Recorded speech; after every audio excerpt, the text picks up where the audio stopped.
Everywhere you look, there's advice about coronavirus. Social media, the news, even on Uber Eats. But we're missing a very important topic, and that is advanced care planning. It's more relevant now than ever before to be talking about this, and in this video we're going to go over some of the most important aspects of advanced care planning. Welcome to another episode of Life Prescription. My name is Shri. We're all adjusting to the new realities of life under quarantine, and it seems like the only thing people can talk about is coronavirus. There's an overwhelming amount of advice out there.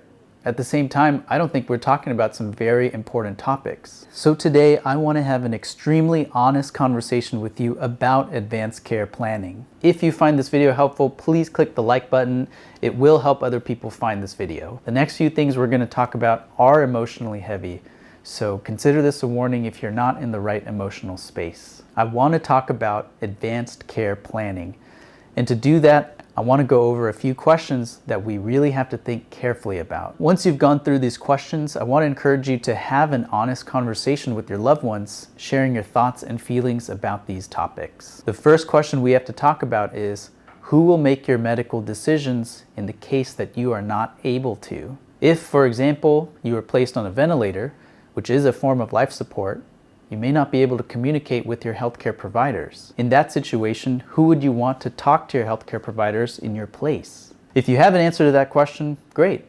But what happens if that person's unavailable to help? Who's next and who follows them? Try to create a list of several people in the order that you want and keep all of their contact information in one place. If you have a primary care provider, contact their office and ask about a form called an advance directive. An advance directive will spell out who are the people you want to represent you and is a legally binding document. Why do we need these kinds of forms? The main reason is, in the case of an emergency, your providers will know immediately how you'd want to be treated and who to contact. I've put a link of a really excellent resource for advanced care planning in the description below, and I encourage you to reach out to your primary care provider's office as soon as you can to fill out an advance directive. Advanced care directives also cover the next question we need to talk about, which is, how much treatment do you actually want? That might sound like a confusing question, like, what do you mean? Just do your best and fix me. But sometimes it's not that simple. For example, with the coronavirus, a vast majority of people are going to be fine.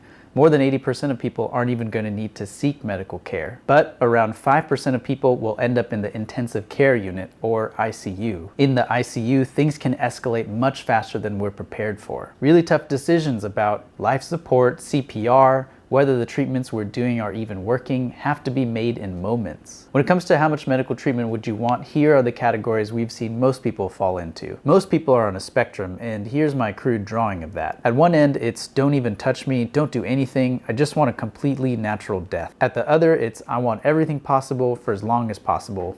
And there's a middle ground. If you're on the completely natural death, with no medical intervention end of the spectrum, there's not really a point of coming to the hospital, and you should let your loved ones know this. At the same time, if you're on that end of the spectrum, a natural death does not necessarily mean one of suffering, and you should talk to your primary care doctor for more detail about that. The other end of the spectrum is, I want you to keep me alive through whatever means possible for as long as possible. I want every kind of aggressive measure possible. If my heart stops, I want you to do CPR, push on my chest, and shock my heart. If I'm not able to breathe, I want you to connect my lungs to a ventilator and put me on life support. If you're on that end of the spectrum, let your loved ones know that you want everything possible. Of course, knowing that sometimes there's a limit to what's medically possible, and despite our best efforts, it may not be enough. Most people are somewhere in the middle, and that can be divided into two categories. One middle approach would be, do what you can up to a point. Give me IV medications, treat me as best as you can. But if it comes to a point where my heart stops or my lungs give out, I don't want any aggressive measures. I don't want to be on life support, I don't want anyone doing CPR, and I do not want to be connected to a ventilator. Another would be, do everything you can, including CPR and putting me on a ventilator. Keep me on life support to see if I have some hope. But if it looks like I don't have a chance of meaningful recovery, I don't want you to keep my body alive. Carefully think about where you fall on that spectrum. Once you know where you're at, we need to circle back to the people who could potentially be making these decisions for you. Are they aware of how you'd want to be treated?